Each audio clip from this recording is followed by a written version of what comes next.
शहडोल में नगरीय निकाय चुनाव को लेकर सियासी पारा चढ़ता जा रहा है। नगरीय निकाय चुनाव के दूसरे चरण में मध्य प्रदेश के 46 निकायों में चुनाव होना है।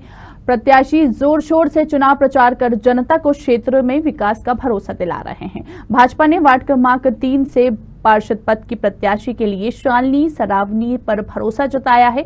प्रत्याशी शालिनी ने बताया कि उन्हें जनता का भरपूर समर्थन मिल रहा है। उन्हें पूरा भरोसा है कि चुनाव में उनकी जीत होगी। अगर जनता उन्हें मौका देती है तो वार्ड का विकास और जन समस्याओं का निराकरण उनकी पहली प्राथमिकता होगी। पार्षद पद की प्रत्याशी शालिनी से खास बातचीत की हमारे संवाददाता निखिल शुक्ला ने। देखिए। आज हम उस व्यक्ति का इंटरव्यू ले जो किसी परिचय का मोहताज नहीं है और आज मौजूद है नगर परिषद बुढ़ार के वार्ड क्रमांक 3 से भाजपा प्रत्याशी श्रीमती शालिनी सरावगी जी के पास।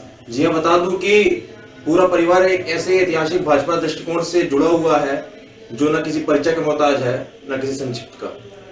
आगे आपको विवरण दूंगा कि क्या मेन मुद्दे थे जो इस बार श्रीमती शालिनी सरावगी जी वार्ड क्रमांक 3 से पार्षद के लिए खड़ी हुई है। आइए जानते हैं उनकी विचारधारा को। सर्वप्रथम तो ये जानना चाहूंगा क्या विशेष मुद्दे थे जो इस बार फिर से चुनाव में आए हैं। देखिए, हमारा केवल एक विशेष मुद्दा होता है, वो है विकास जी।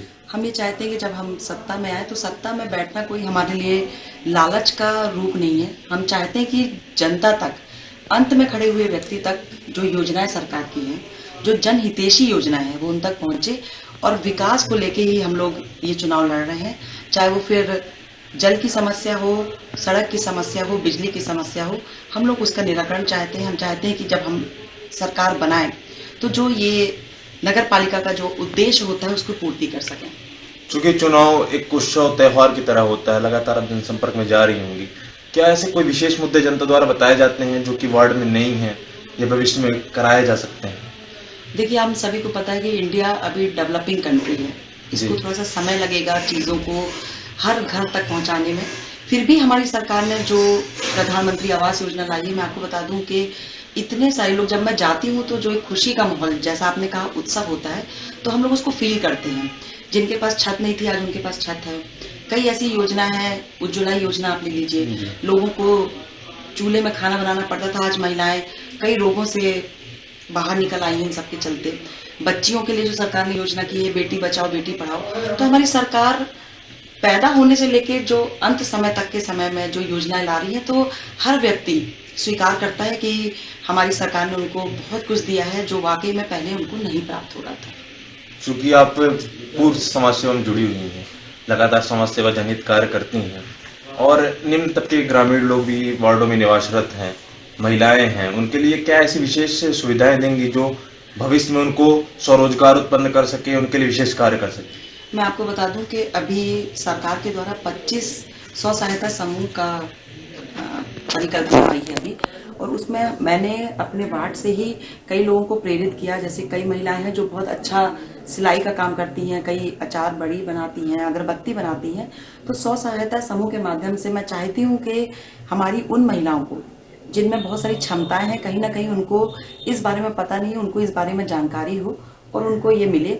मेरा विशेष प्रयास रहेगा कि नगर में जो बहुत अच्छे पढ़े लिखे युवक हैं, जो पात्र लोग हैं, उन तक वो चीजें पहुंचे जिसके लिए वो पात्र हैं।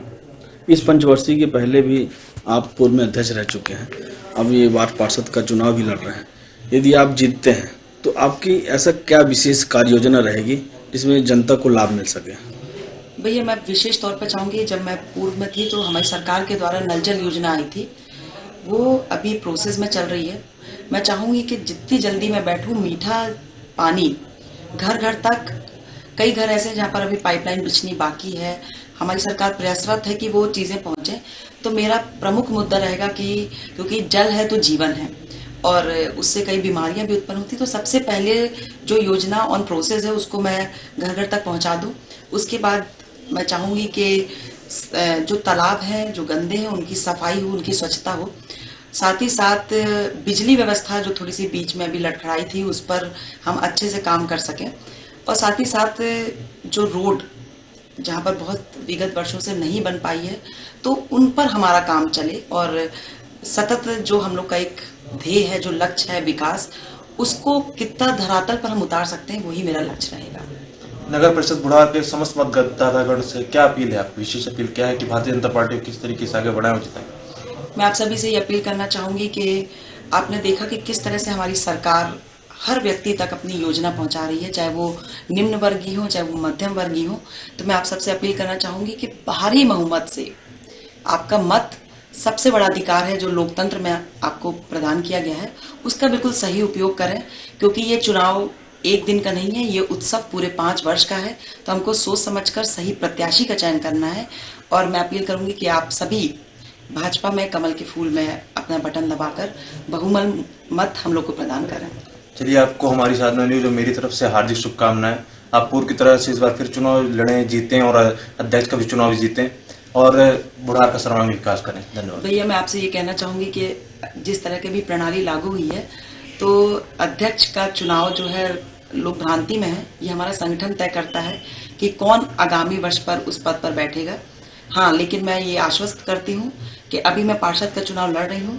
मैं पार्षद बनकर अपने वार्ड वासियों को हर वो सुविधा मुहिम जरूर कराऊंगी जिसके लिए लोग मुझे चुनेंगे। धन्यवाद। दर्शकों नमस्कार। आज